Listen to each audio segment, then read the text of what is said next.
If you want to know how can you unfriend everyone on Facebook from one place, you are in the right place because today in this video I'll show you exactly how can you do that. All you need to do is to follow carefully with me till the very end, then let's jump right into it. First, of course, you open the Facebook app and then tap right here in the top right corner to go to your menu.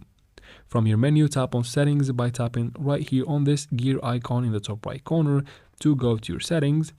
From your settings, scroll down till you find your activity log. So once you find this option right here, go ahead and open it. Now tap on connections right here. Under it, tap on friends, tap on manage friends.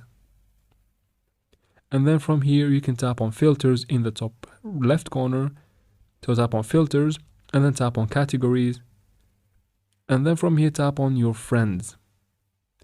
And right here in the screen, you can unfriend every single person you have on your Facebook's friends list.